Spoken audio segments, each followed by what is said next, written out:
in the middle, I always hate a painting in the middle of the painting. Like you get to this point where I think a lot of artists probably go through this. You're moving through it, and all of a sudden you're like, I hate this. I don't know why I'm painting. Like I should have never even started this. And it's kind of like the middle of my 18 holes. It's like, what? Why did I even come out today?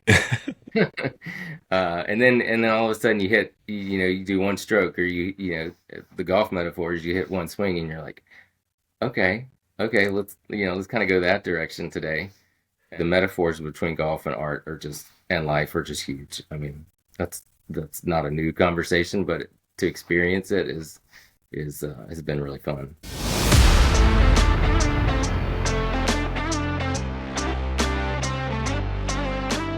Ladies and gentlemen, welcome to season 3 of the Whole Story podcast. Like always, Robbie and Jonathan here. We're back, and it's going to be a great year. Jonathan, welcome to season 3. Season 3. Whenever we first started, we were like, we're going to go to 21 at the bare minimum, and we're going to hit 100 coming up soon. Yeah, with early next month we'll be at 100, which is hard to believe. It's been quite a ride. You and I talk. We think back to the guests we've had on, Right. the people we've gotten to meet, and experiences that have come about because of all that we do, and it's been so much fun. Like you said, we wanted to get to episode 21 because that was the top 1%, and I don't know if we've ever been the top 1% in anything in our lives. I'm sure you have, but. But it's one of those things we kept saying. Well, we'll do this as long as we're having fun, and Yep. man, it's a blast. I appreciate you because it's a lot of fun to get to talk some golf with you and all the things we've gotten to do through it. What's better than So, hanging out with one of your best friends and playing golf, right? yep, and talking. I mean, we're pretty good at talking and asking questions and meeting people. That's right. Our guest that we're teeing up now, that you'll hear here in a second, is someone that I've known for a long time. People in the golf world know him, and I've pursued this guest, saying, "Hey, you need to come do this. We'd love to have you on, hear the story." But it's none other than Dave Baysden. So Dave went to South Carolina, where I went to school. But I say that name, and everybody knows who it is. We've had previous guests give him shout outs because of the work he's done, but incredible golf artist. You will see him set up on the side of a beautiful course and painting and doing incredible stuff. But Dave finally joined us for an episode, and we're like, you know what? We're going to use this as episode 1 of season 3. So our guest today, Dave Baysden. Jonathan, what were your thoughts on meeting Dave for the first time? Well, my first thought is I need to find some people from my alma mater that might be involved in golf too, because I think we're up to like at least 10 Gamecocks or somewhere around there that Robbie keeps finding that apparently are infamous in the golf world. We live in the southeast, man, I and know, I know. yeah, Yeah. yeah, The thing that probably impressed me most, obviously an incredible artist doing incredible things in that space. Sort of like people just jumping off and saying we're going to do this full time. I'm always impressed by that, but you can't say enough about Restoration Club. The mission of what they're trying to do, really drawing in on bringing men together in a safe place for a couple hours to talk about real life and what it looks like. Jeff Marsh, obviously, the two of them are connected. Can't say enough nice things about Jeff Marsh, just as an individual as well as an artist, just with cameras. So it was nice to finally put a face to a name with everything else that we've heard over the last 2 years, almost 3 now, with Jeff. yeah. It was fun to finally get to chat with Dave about all the things he's doing. He's got a ton of experience and been to some cool places, so I think you guys will enjoy it. I do want to, as we're kicking off season 3, give a shout out to Western Birch. Lewis and the team there have been friends of our program for, gosh, what now? Over a year, Jonathan. That's right. It's been great working with these guys. They do custom tees. They have like different kind of accessories that go along in the golf space that you guys need to check out. But the coolest thing are the custom and durability of these things. So Jonathan and I laugh, we don't break them enough, but you can get custom logos imprinted in the cup, custom colors on the sides, and they look and perform the way you want them to. So many thanks to Lewis and the team for being friends of the program for 2025. Jonathan, thoughts on Western Birch? Yeah, I think it's an incredible golf tee, probably a terrible business model where you buy a bag and you like use one a year. I went out the other day, started using not just irons off the tee, and I spent the entire day with one tee that was still just left over in my bag to begin with. So can't say enough about how great they work. And if you're colorblind like me, they come with lots of different assorted colors, so that way you can find them whenever your tee flies off somewhere. There you go. Well, some other things that we're doing with Best Ball this year. Obviously, we produce Caddy Tales podcast. We might have a few more in the works, so stay tuned for that. But the Whole Story podcast, again, as it enters season 3, it's a product of Best Ball, our company that is all about storytelling in golf. We've got a couple new things that we're going to do this year. One, we haven't come up with an official title for it yet, but it's going to be a game improvement series where Jonathan and I we try to get better at golf. We've got friends at Arcos who are partnering up with this to help us get better. And we're going to look at data. We're going to look at where we need to practice, how we need to practice and get better. Jonathan, what are your thoughts there really quick on what you're excited about with this series? Breaking 90 and not being as bad at golf as I am right now. That's my excitement for Arcos, and hopefully the data to back up why I'm bad so I can fix it. Yeah, it's going to be fun, and I'm excited to see. So y'all be paying attention for that. It'll be a at least monthly bonus episode that we will do, and we'll have some videos from on course, from practice. So we'll talk all about this stuff, and hopefully as we get better, maybe some of our listeners and viewers can get better as well. Another thing we're going to do, we're not going to drop the name yet, but we're going to do events called, I almost said the name. I almost said the name. But we're going to do events where we gather folks to play golf. That's it. We're going to have some fun. We're going to get some good people, and we're going to hang out. We'll go to different places, spend a few days playing golf, and it's really all about the fellowship. We always talk, Jonathan, golf is people. And we want to do that. We want to go and find some courses to play and see what happens. What are your thoughts? Yeah, I mean, they're going to be the places and spaces that everyone talks about. Maybe some hidden gems that you've never heard of. But most importantly, if you've gone out on a round and you've been that single guy, like not knowing who you're going to pair up with the other 3, that's the hope, that you can walk away with some cell phone numbers, people to text, and chat about golf. Maybe listen to the Whole Story podcast as like a whole like party thing. But yeah, meet new people, have a lot of fun with new folks. Yeah, it's gonna be a great time. I will point out we in our last episode of season 2.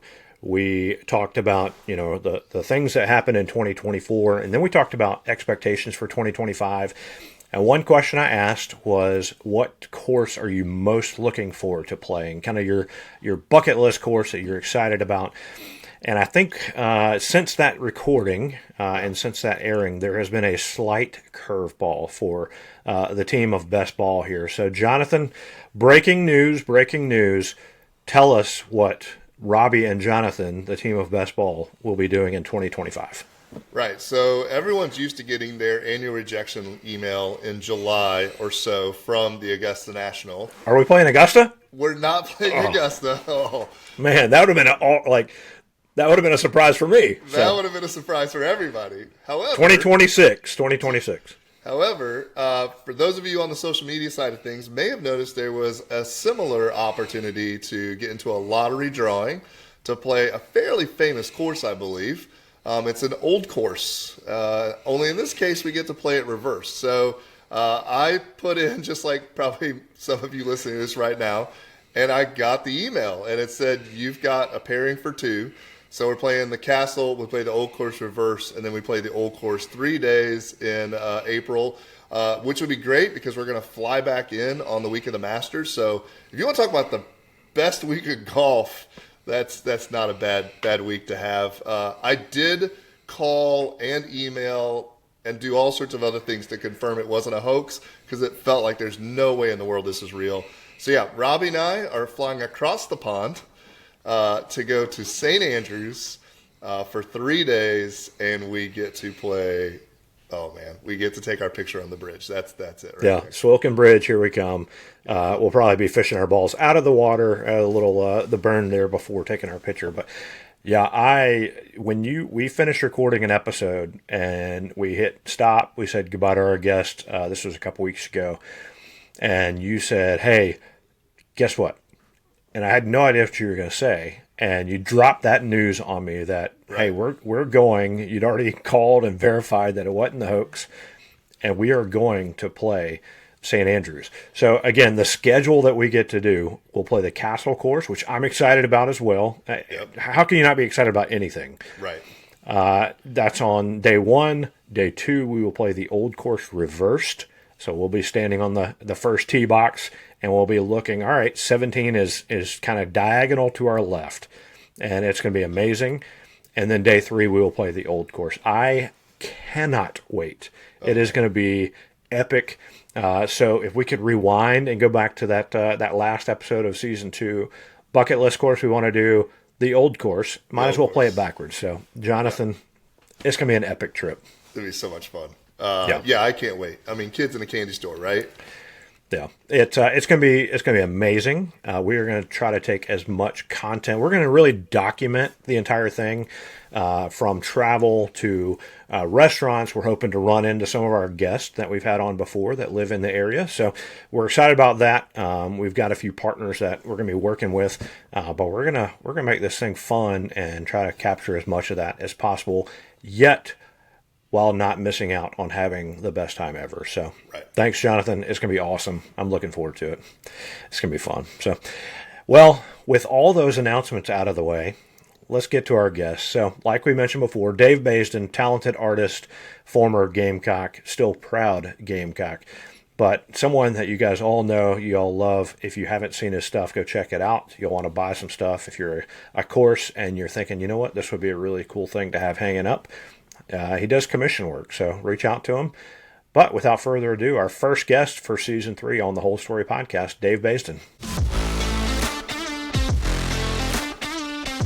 Joining us this week on the Whole Story podcast, Jonathan, I'm really excited for this one. It's been a long time coming, but like we said, the timing is perfect. We have a very talented artist many would recognize from the golf space. He is the founder of the Restoration Club, and I think pretty important, he's a Gamecock. So want to welcome our friend Dave Baysden to the Whole Story podcast. Dave, thanks for joining us.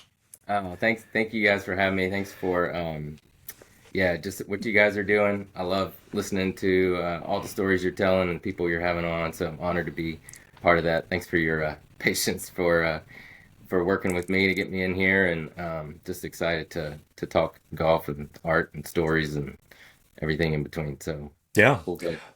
Well, it's one, like I said, I've been excited about it. I want to say Dave and I ran across each other at some point back in our South Carolina days.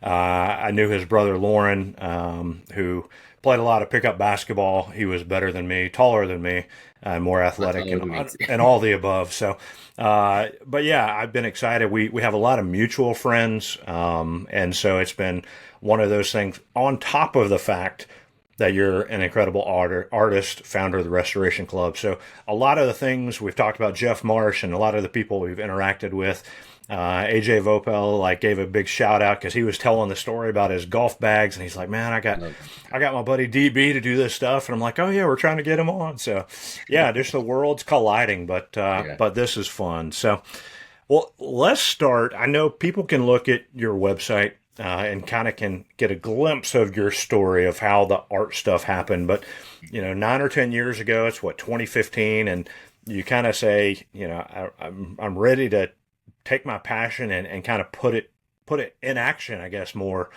So take us back to what you were doing prior to, and kind of the jump into doing some art. Yeah, it's so so interesting to look back at that time. I love how you kind of set that up, because it was less passion driven and probably more fear avoidance than anything. Like, I had creativity has just always been a big part of I believe how God created me, and so even I was in an engineering job for almost 20 years. Through that time, I kind of realized that I was helping engineers be more creative. And so I kind of got to the point where I really saw my role there as just take their black and white visions and add some color to it, and learned a lot on that job. But yeah, art became that just kind of this welling up in me that I needed to get out. And so, but I've told this before. It's just the amount of fear that was in my head, and it was so unfounded. Just like you can't do that. You know you got this job. Why are you going to spend time doing that? What are people going to think? Whatever. All the lies that go through your head, whether it's I don't know, whatever you're doing, you can tell yourself silly stuff. And I believed a lot of it for a long time, and had some people really push me. Um, some yeah, I'd go to work and do something creative, whether it was like I started drawing our road. We would design roads, and so I would back in those days they would fly planes, and so I would do like 3D renderings of what the road was going to look like, and that was a fun day. I'd come home, my wife would be like, "Well, you're different today. You did something fun today that you really liked," and so she's been a huge gift and blessing to just push me to keep pursuing what kind of things brought me life. And so with that, I was like, I had to start painting, and so I started little watercolors on the couch, something small and easy to clean up, nothing I was gonna like mess up. And so that's kind of where that started. Just people speaking into my life and saying just spend some time doing it. And several of those people from my church, and they really pushed me. I started painting in a my buddy Josh's basement. He does a lot of abstract art, and I didn't understand that. And we said we could spend hours in his basement just throwing paint around, and he was such an encouragement. So yeah, it was less passion and more. Well, I mean, there was a lot of passion there. It was like it was in there that I just had to get it out. And so that once that ball started rolling, I couldn't stop it. So it's been fun. At what point does it become so golf focused and golf related? Has golf been a part of your world since back in the old Gamecock days, or was it just something that sort of came about in the middle of this sort of renaissance for you? Yeah, it's funny. Yeah, golf has always kind of been just kind of this well, for a long time it was probably like a mosquito. It was just like I love it, but it just bit me. It was just like That's uh a good explanation of golf. it was I don't know where that came from. It just it always I loved it. I wanted to be doing it. Never had the time or the I just didn't have the drive to do it. And we played since I was a kid, hacking around. I think my first swing was probably at a baseball field across from my grandmother's house. Like, just we would find old golf balls in the dirt down there in Charleston, um, just whack them around. And then I had buddies in high school who played a lot, and so we'd go down to the end of our street. It was a big baseball soccer field, and we just he'd be practicing for his golf team, and he'd be showing me what to do a little bit. And then in Carolina, I think before this, I was thinking, what course was it we played? We played Sedgwood for like $12. You could play all day, and all I remember is my buddy hitting a shot that landed in the back of a pickup truck on 378. Just like, I mean, it was the loudest boom. I don't like that was golf for me. It was just like spend some time with some buddies, and it's what it's become again. But when golf, when art kind of started in my life, you know, at this stage, it was I just wanted to paint little things that interested me, and so I started with like some fly fishing, some just mountain marsh scenes, mountain scenes, and golf has always intrigued me just from a story. So it's history, it's landscape, it's people, it's yeah, it's all those things kind of wrapped in together. And so and just the little elements, the details, the logos, the buildings.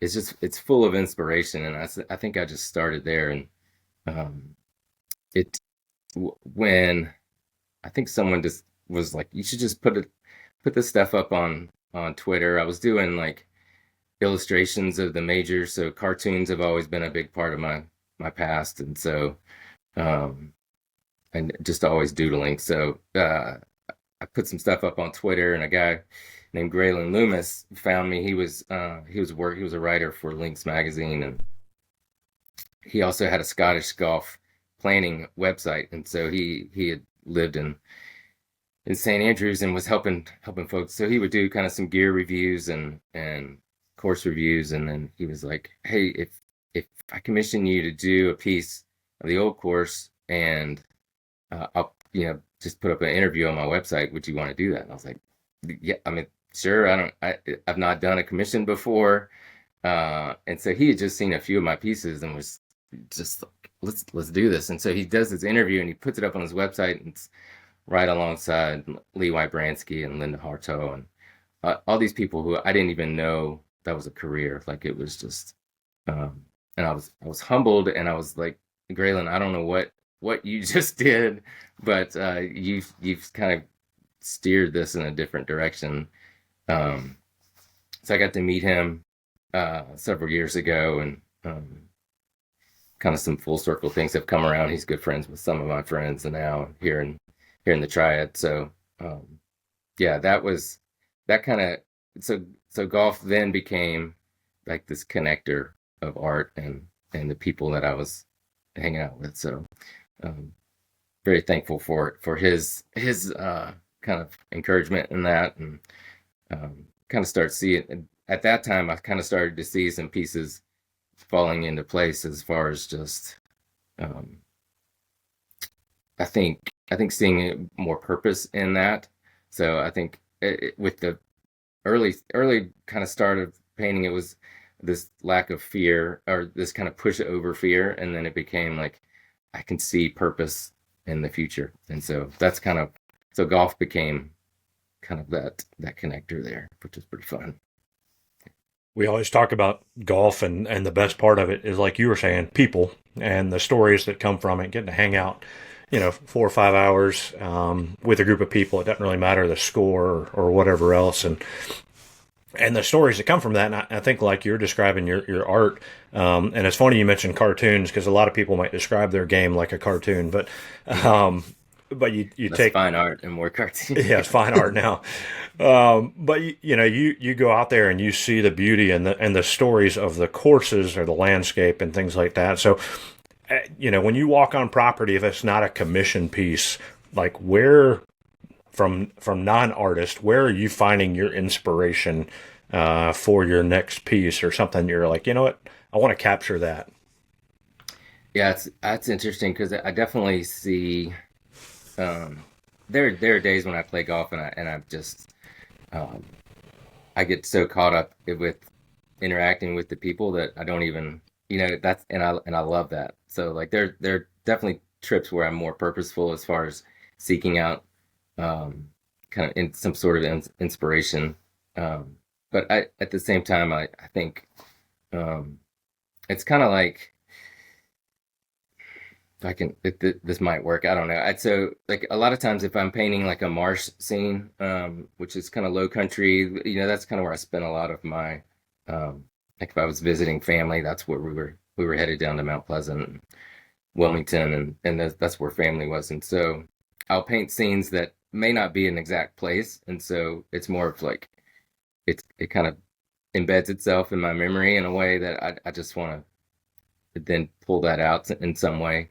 Um, Golf, I think, is similar in that there's a lot of you can find like whether I go around and I take photos while I'm playing, and then if it's it could it's all sorts of things capture you, right? But like I think at the end of the day, it's more of a feeling as far as kind of who you're with, what it felt like, and then so it's not so much as capturing the details of that spot.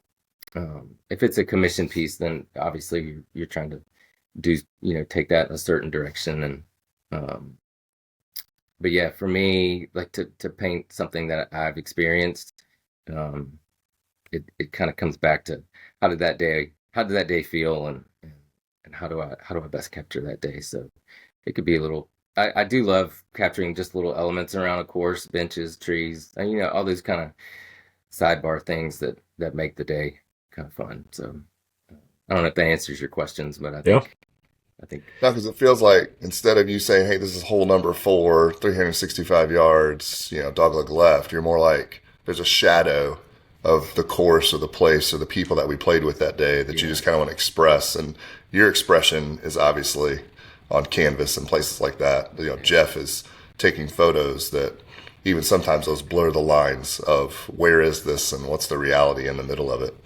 Yeah, it's really fun because he has, his eyes so trained for capturing those moments, and um, we've talked a lot about doing some sort of a collaboration where his images become my paintings, and so um, yeah, he actually just sent me a message yesterday about that. So we that's always on the brain of how to use his vision and then combine just a different medium for what he's seen. And I Well, you think did that from the Augusta, right? From this year's Masters. I saw a number of the yeah, pictures that he took and Indy took.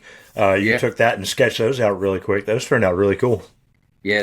That's been really fun. I mean, I think um, illustration or cartoons has always just been kind of a loose way for me to be creative. So whether I'm um, just doodling, you used to get in trouble at school for doodling, but like I think my brain works in a way that, and I know a lot of people are this way. So you're just sketching the whole time you're listening. So church, it's all pictures. It's less words than, um, but it does something to. I think that the mind and the eye and the hand connection is really strong, and so I think that maybe not a lot of people explore that, but I think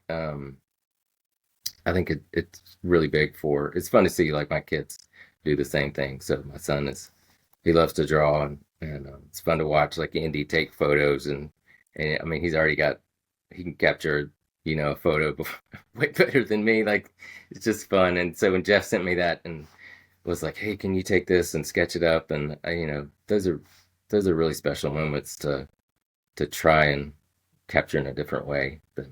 So it's really fun. Does your wife have to like keep the stack of papers and like let you sort? Like, are these important, or is this just you sitting on the couch doodling along and Yeah, decide, am I I've moved supposed to get away. rid of this or not? I moved away from the couch, so she doesn't see my mess now.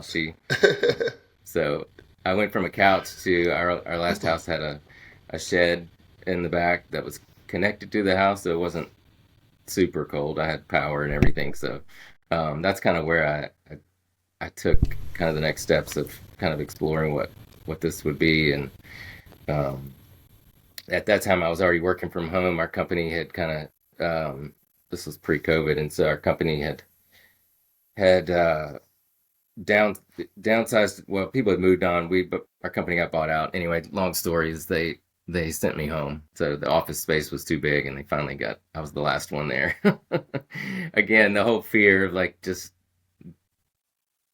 I don't know whether it's loyalty or fear. I don't know. It was like I don't know what I'm doing. I felt stuck in that job, and um, when they sent me home, I was working from home. Had some time in the evenings to just kind of go out to the shed, and so now yeah, I've moved on from the couch to the shed to now I have like essentially an extra bedroom that I get to be in, and so that's been a good move up, but I can close the door. She doesn't see all my mess except in the garage. So But a lot of the work, I know you say you take pictures and then you can probably go back to your their office or studio there and do it. But a lot of the work you do, you're setting up on site. Like I saw on your website again, stories of when you were traveling through Bandon and you kind of set up a little remote yeah, it was fun. sketch vessel on your cart that you were toting around. But I'll see pictures on your Instagram where a course will have you set up under a tent and you have your big easel there and you can go to Yeah. work. So I would imagine there's more inspiration or maybe maybe as an artist you find more joy or whatever being on site doing your stuff. Yeah, that's been a really neat uh process that's kind of come about that that was not my idea. I didn't like I don't love painting in front of people.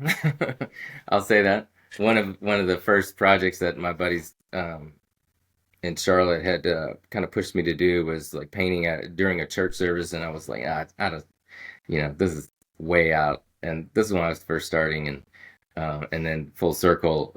I think it was. Ohoopee was the first course that asked me to do that. That was kind of their idea. Like, hey, would you come out and paint during this, and we'll do two of them. That'll be the trophies. And I was like, I don't know. But then you start thinking about it, and then like nobody's gonna stop and stand there and watch you for however long it takes you. They're moving on. They're worried about their shot, and so it became this like, okay, like that'll be a fun challenge, and did a few of those, and have so we live about 30 minutes from Old Town, so I've been able to do that there, which is an amazing spot, and it's been a lot of fun to do that. That's a unique challenge because it's yeah, it's weather dependent, and obviously, and paint dries fast, and so you want to get them done before it. So I've kind of got the timing figured out now as far as getting those finished up, and that's been a lot of fun. I think it's so fascinating because guys will see at the start and come back around, or depending on what format they may see it a couple times, and so in the middle, I always hate a painting in the middle of the painting. Like you get to this point where I think a lot of artists probably go through this. You're moving through it, and all of a sudden you're like, I hate this. I don't know why I'm painting. Like I should have never even started this. And it's kind of like the middle of my 18 holes. It's like, what? Why did I even come out today? And then all of a sudden you do one stroke, or the golf metaphor is you hit one swing, and you're like, okay, let's kind of go that direction today.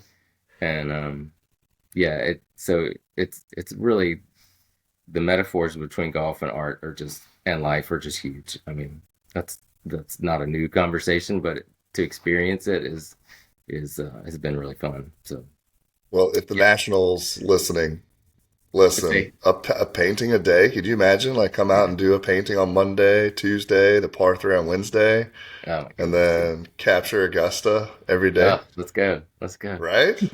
Yeah. I mean, just I to think my see. last one was at Tot Hill. Have you guys been to Tot Hill? No, we Mm-mm. haven't. We did Tobacco Road this summer, but we need to get to Tot Hill.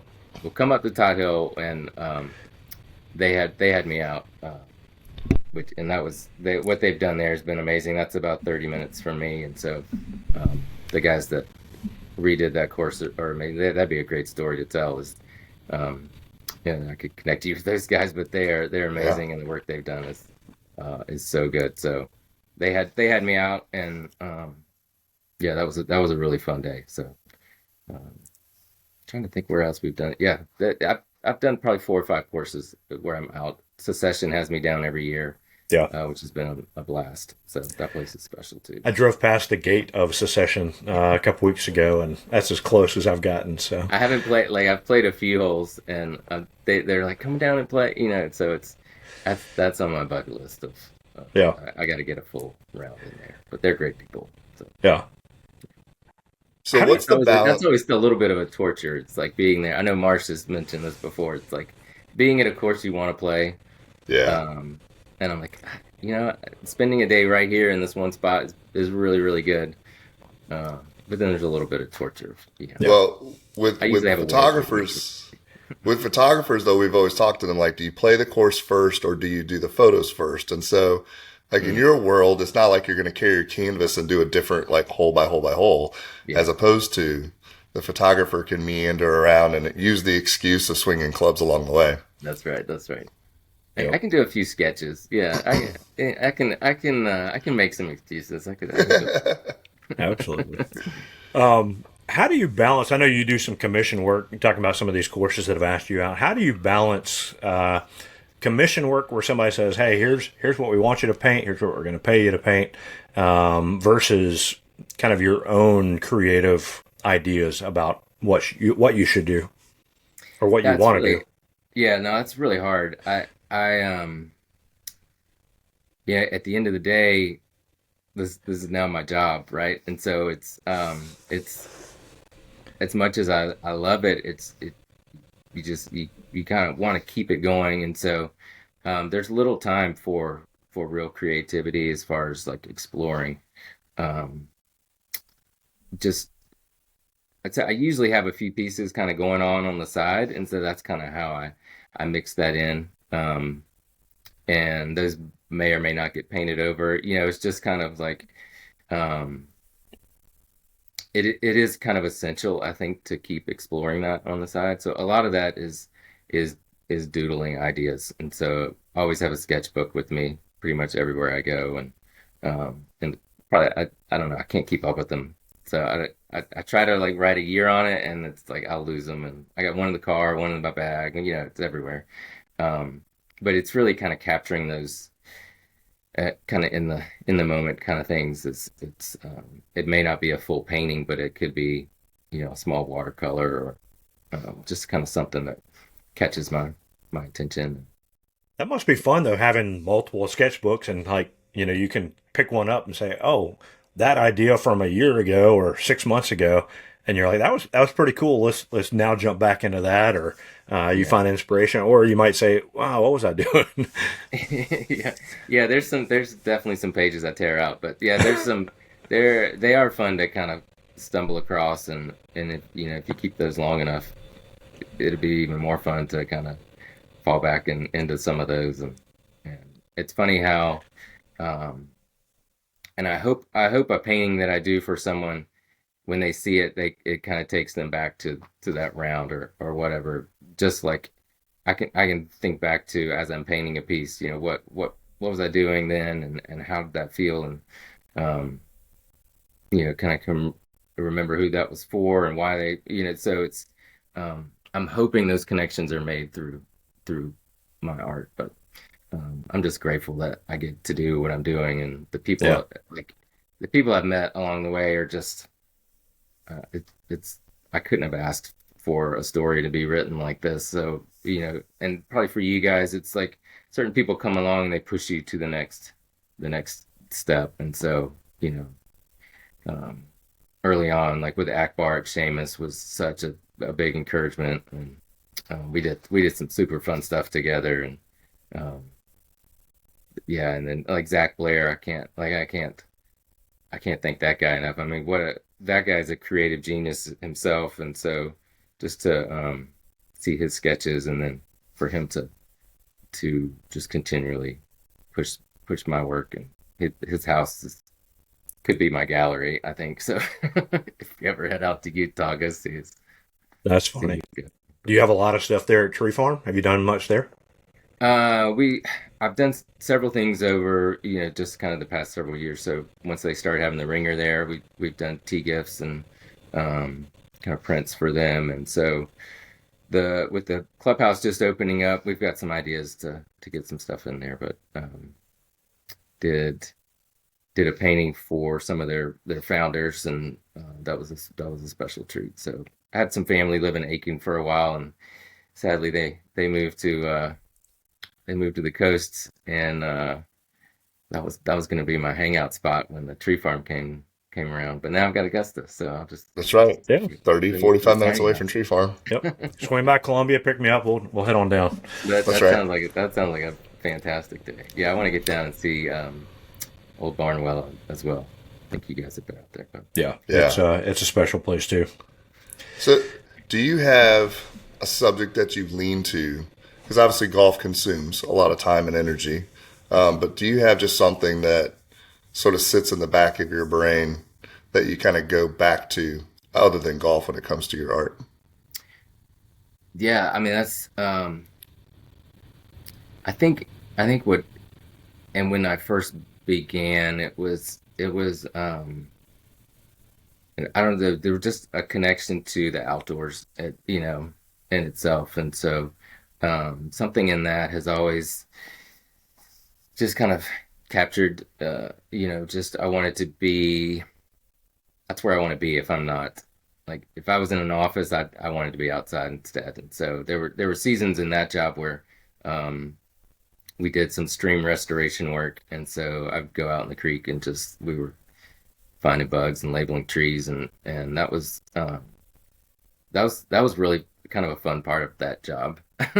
So I had many jobs in that engineering job, and the sad part of that part of my career was that um, that was kind of in the whole mix of companies being bought, and it was really a frustrating time. So, um, but yeah, the outdoors and just being in that setting has always been such a inspiration. So typically, like low country marsh scenes are I could just, and that's why like Secession is so special when they asked me to come down for a day, and like it's the golf course is beautiful, but I want to sit there and just watch the tide come in and go out and spend the day doing that. And then you're just painting and playing or watching golf. Is sometimes just watching guys come in, hit shots and be with their buddies is a lot of fun too. So, uh, but it all, yeah, I would definitely say something outdoors has always just kind of been. And roads. He still likes drawing roads. That's right. He still Yeah, likes to be able to play. roads were not creative. Um, well, one thing we talked about with Jeff Marsh, and I see you rocking a hat, the Restoration Club. Yeah. Tell us how that started, how you came up with the idea, and kind of the purpose behind it. I think it's got we talk about golf as people and a great way to unite people, but tell us a little bit about it. Yeah, I think I mean it really does come down to, and it was not my idea. I think it was I think at the heart of what you guys are doing as well is just like community. I mean, golf is just full of community.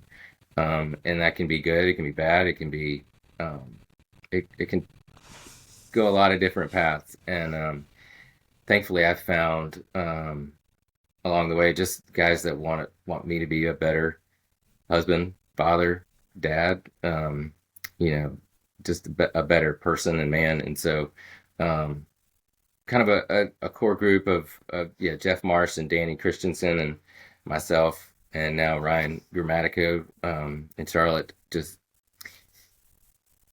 it, Restoration Club. Just the whole goal really is purpose, right? And so when I began painting, and like I said earlier, I saw a different purpose, and so it's less about like creating this beautiful painting or something I hopefully would see as beautiful. But for me, it's like there's purpose in my life now. Not it's not about me. It's like I do believe God created me in a way where I want I want what I create to reflect what He has built and put in my life and the people He's put around me. And so um, I'm humbled that like for a long time my work had no purpose, and it was just you grind, you go to work, you try to provide for your family, and that's hard and it's frustrating, and I didn't have a lot of friends. I had my work family, and then all of a sudden, when companies got bought, they were gone, and so it was just me. And golf came along at a time where I needed community, and art came along at a time when I needed community, and those kind of things. I saw a plan being written or a story that I would not have written, and so um, yeah, my faith um, in God has been so personal for a long time, and then to see Him be even more intentional and purposeful in my life at this stage when I thought it was, you know, who knows what direction that could have gone, um, and so when these guys came along, we started talking about building this thing where guys could be encouraged and kind of find their stories and see how God's working in their lives, and just push guys to be better men. I think it was super exciting, and to get to meet Jeff, and I had met Danny several years ago. Um, like they're the best. Their heart is so focused on just men being better and knowing the Lord, and we've got a lot of work to do there. I think it's hard because we are like I'm trying to run my own business. Danny's running his own business. Jeff, as entrepreneurs, and that's always at the forefront of what you're doing. But we've got a great group of guys kind of that have come along and encouraged us to keep going at that and seeing what it's going to become. I know we've had a few events and trips, and we're just trying to, I think, start kind of some local chapter. So I've got a buddy here in High Point, and we're gonna try and kind of push doing some things locally. And um, but at the end of the day, I hope people see that as just a place for community, and that they can be encouraged. And hopefully, we'll have some more trips coming up, and get you guys out there, and it'll be fun. So. If someone's sitting at their desk right now drawing roads and lacking purpose, listening to this podcast, where can they learn more about Restoration Club events, and maybe even just trying to like connect with you all and saying, hey, I need that kind of community in my space too. Yeah, I would say just, I mean, you can reach out directly to me on Instagram. You can go to our Instagram page, Restoration Club, and Jeff Marsh. I mean, we do have a Discord channel where guys get on there and kind of share. They may just be talking about golf, or they may be, talking about great trips they want to go on, um, or there's a section, guys can just, hey, listen, I'm going through this right now. Can you kind of pray about this for me? Or, we've got some guys in there who are current and past pastors, and so that, they kind of take it on themselves to to talk to guys when they need it. And so yeah, um, yeah, we'd love to see that thing grow, and we've got a lot of good people behind it, and a lot of momentum. We just got to keep pushing at that. And so appreciate you guys asking about that. And I know, um, yeah, it's going to be really good. It's Yeah. kind of that slow growth Yeah. kind of thing. So Yep. appreciate it. It's going to No, be I it. think Robbie, Got to be Robbie and I intentional. would, Yeah, Robbie and I would both say that golf is fun, but that's important. yeah, I think, yeah. I mean, right? I don't, Like, I don't, I really don't think there's a better.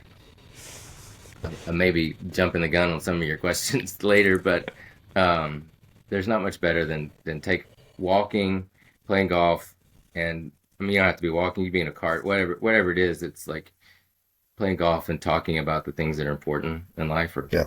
it's not. There's not much better than that. So Yep. yeah, Absolutely. Well, yeah, we highly recommend checking out Restoration Club, and like your hat there, y'all got a sweet logo. There's some pretty cool merch too. So I saw a Jones bag or something. There was only one left. It's probably gone by now, but yeah. They dropped a few of those the other day. We gotta get our merch game together. But yeah, yeah, that was a fun logo project to work on, and that's kind of another avenue of creativity, is just finding ways to yeah, do fun sketches and logos and stuff. So that's awesome. Well, we let's talk about your golf game as we get towards the end. We ask everybody, tell us trending, about we're trending. yeah. Tell us about your most memorable golf shot. I mean, I think I have to go back to. I don't know if it's a particular shot, but when Zach Blair asked me to go to the Ringer, and I guess that was like 2018, and I don't know, he had probably seen my work with Seamus or something, and so he was like, "Just come on, we're doing this gathering at Sweetens Cove," and I had not heard of Sweetens Cove, obviously, and um, he's like, it's just a bunch of golf sickos, and we're gonna play. And I show up, and he's got hiking boots on and a long sleeve T-shirt, and I was like, "This is different. This is Yeah, different. Let's go." And then the guys, I knew one guy who was going. His name's Jay Revel, and he's a golf writer, and um, he. So we had kind of connected before the event, and he sees me. Timing was perfect. So it's 9 holes, so he's coming around for another loop, and I pull in. He's like, "Dave, come on, just." I was like, I was not playing golf really. Like he's like, just come on. You don't need your clubs. I had brought them, but I did not want to bring those out of the car. I was a little embarrassed to carry those clothes. But he said, just come on, we're doing a 3 club challenge. And I was like, I don't even know what that is, but all right, let's go. And so um, it was in that moment that I kind of saw golf in a way that was um, it was it was creative, and that was for me was a connection that was like, oh, this is something I can do, whether I'm good or not. Like you're hitting 3 clubs that you don't know how far they're going to go, and what you need it to go may not happen. And so I used their clubs, and Jay was fantastic. And I remember I got him Broadbent was out there too, and he became a good friend, and so yeah, friendships formed around kind of that first round at Sweetens was pretty legit. I can go back to that in a heartbeat. So. That's awesome. We're hoping to get up there next year because everyone talks about it as if it's. Well, you should. I mean, you've seen Landman. Now you're kind of going backwards. Well, right? I know. We're doing the reverse Rob Collins. Landman I could talk about that place for. Yeah, talk about that was a fun place. So I was able to go there in May or June and got to spend a lot of time painting there right before the season opened. And, wow. Some fun stuff going to come from that. Great people up there. Yeah, the people there are unbelievable. Yeah, I'm so happy for them. But then, like just to kind of hear their stories and, yeah, it's been some good time there. That's a special spot too. Yeah. How much doodling did you get done in the Adirondack chairs, right? That was I just couldn't stop. I mean, talk about inspiration when you're on, one of Rob's courses and Rob and Tad just did. I mean, the scale is so big, and then you've got, these small little details you want to capture too, and outstanding. So. Yep. Well, as our listener, you know that we do a thing called the Quick Nine. Yeah. To wrap this up, so let's start off with what's the favorite course that you've played?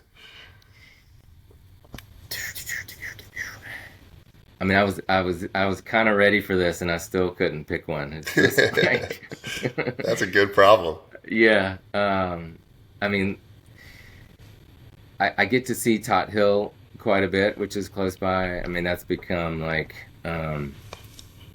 it's talk about a creative spot to hang out and to play and to see. When I see people see that course for the first time, it's super fun to be so close to that spot and to know the people behind it. And having seen it before the renovation and seeing the care they put into it,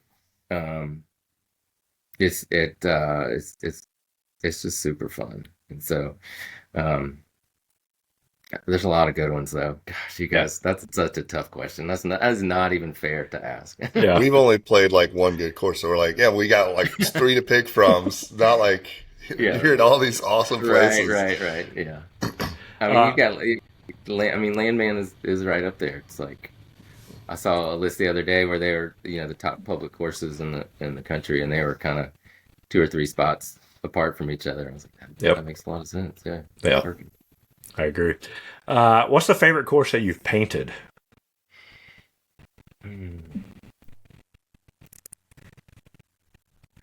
Gosh. Yes, this is just not. They're like your kids, right? They're all your favorites. They are. I've gotten to really. I mean, Bandon has got to be probably one of the top. Like it's. That's such a special place. I was able to go kind of probably right before COVID, so it was kind of whispers of COVID, and so that was another eye-opening spot. And so to just you mentioned having that little setup on my cart and walking and painting, that one was really special. So I've gotten to did a piece for their new restaurant at Old Mac, which is just very nice. Yeah, it was a big piece, and it was super fun to kind of relive those days, and and it's humbling to think I could go out there and see that. I need to go back out to see the piece, but we'll go with you. That's good. We got a lot to do. Let's go. We got a big list. We'll start local. We'll spread out. That sounds perfect. What course is at the top of your bucket list to play? I mean, I've not played in the Northeast. Obviously, there's a ton of good golf up there. I mean, wouldn't a Long Island trip be pretty sweet? Like, come on. Yeah. Can you take the podcast on the road? Can we? Yes, we can. Have mics and laptop. We'll travel. Let's do it. We can walk and talk. I can paint, play. Like, Yeah. come on. Well, that might. Yeah, I would say somewhere up there. Uh, Yeah. I mean, the list is long up there. So, Well, I imagine the answer to the next question. If you're taking your clubs, you're probably taking your supplies as well. Is there a course though that's at the top of the bucket list of paint? I hmm, mean, you've done St. Andrews, you've done Bandon. yeah, to Somebody paint. needs to commission you to go to Australia, right? So I say we need to detail. This has to be on site though, not like you've seen That's a right. picture. Yeah. I did do some work for Teari and which was just a wild call to get and say They fly you down there. no, no. Oh, But This, talking about it needs to be on site. So, there is something unique about having visited a place yeah. and seeing it versus painting from a photograph, which obviously I will do and love to do and kind of try to put you know, my spin on whatever I'm seeing. But yeah, to visit and see it and paint it is pretty, it's definitely a different look. So, um, gosh, to see and paint. I mean, I think probably like I see that windmill at National Golf Links all the time, yeah. and I've done a painting of it. Um, but like I want to see that in person, and Yeah. That'd be pretty yeah, sweet. I think that would be so. That'll start the Long Island trip. Yeah. uh, who would be in your dream foursome? It doesn't have to be golf people. Yeah, I think Bob Ross. well, when you Van say it like Gogh. that, um, I could go a couple different ways, but I think a day with some restoration guys is really pretty special.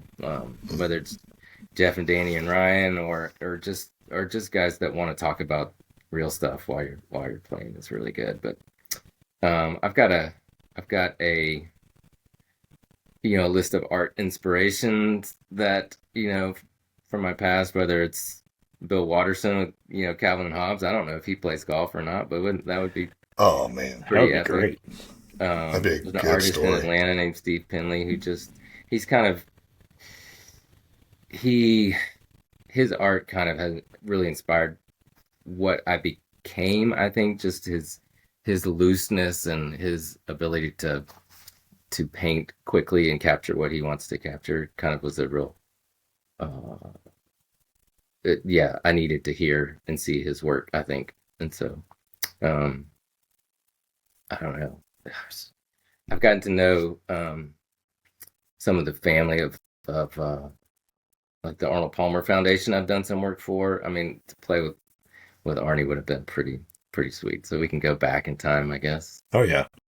I would love to just see his approach to the game, and Speaking because of an artist.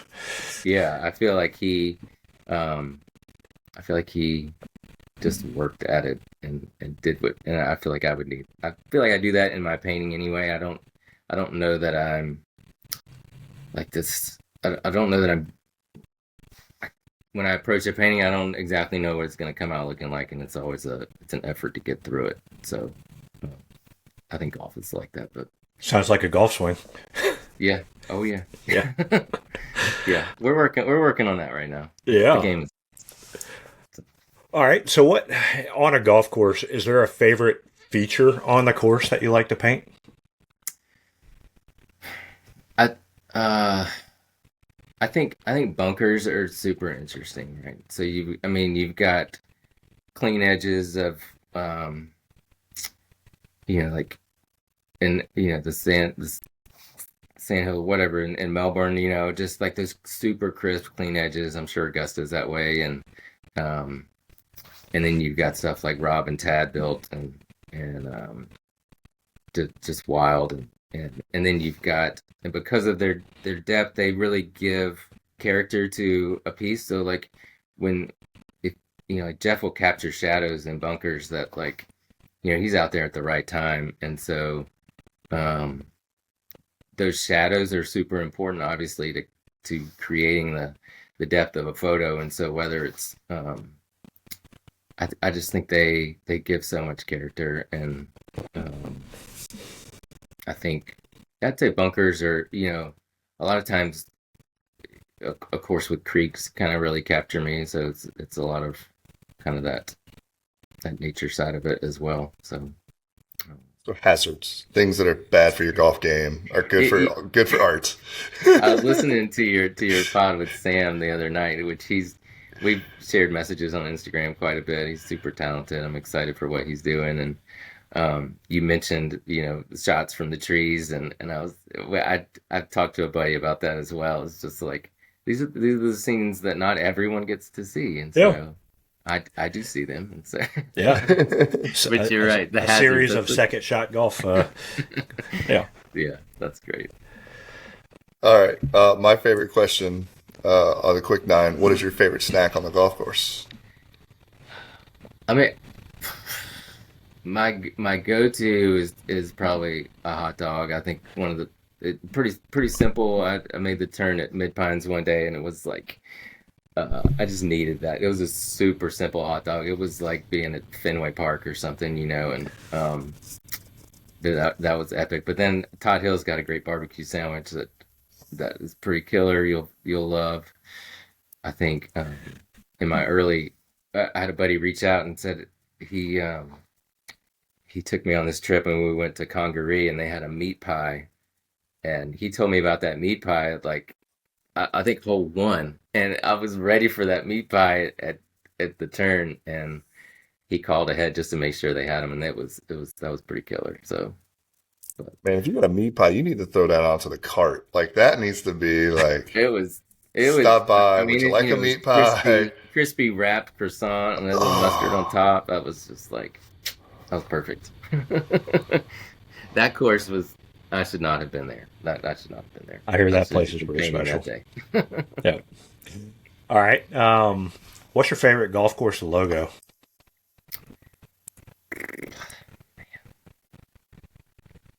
I knew this was coming. It was running. It's been running around in my head.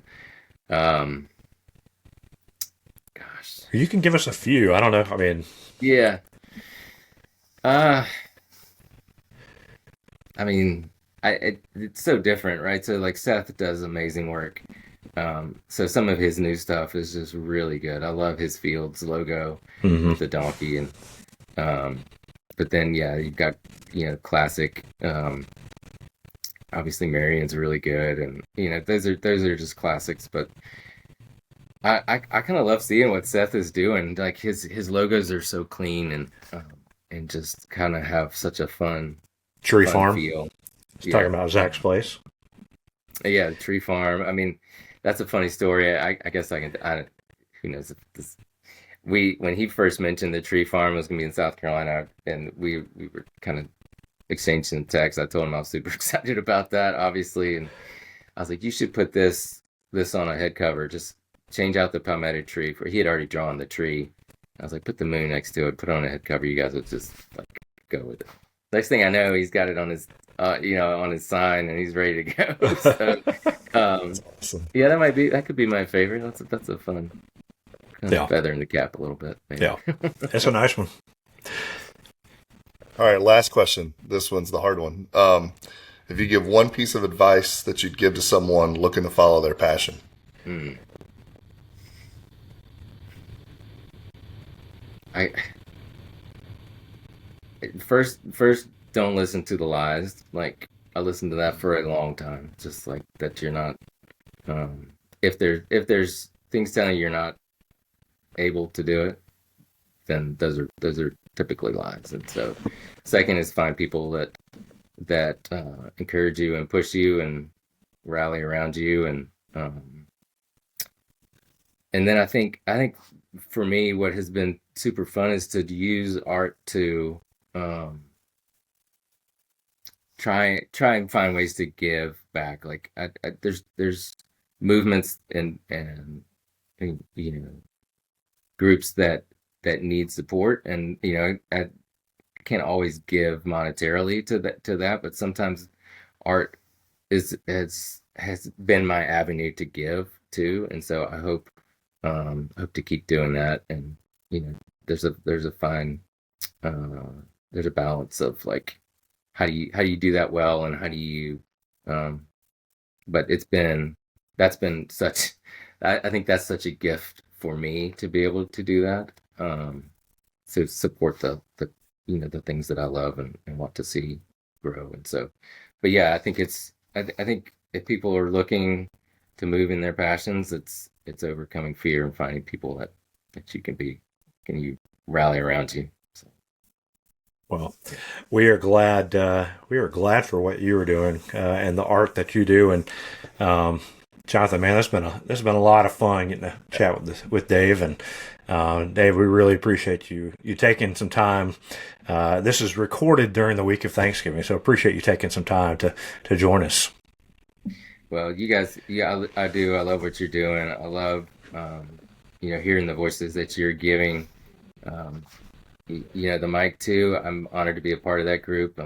Yeah, I can't say thank you enough to you guys, and just for the community of artists and golf right now that's really fun and supportive. And so, I know AJ was on here and gave me a shout out, so I got to give him a shout out. And what he's doing is so good. So, just grateful for what I get to do. Grateful for the people that golf has brought me and into my life. And so, just grateful for what you guys are doing too. So, Yeah. Happy New Year, I guess, whenever this comes out. Whenever this comes out, absolutely. So, yeah, no, this has been a lot of fun. We encourage everybody to go check out DaveBaysden.com.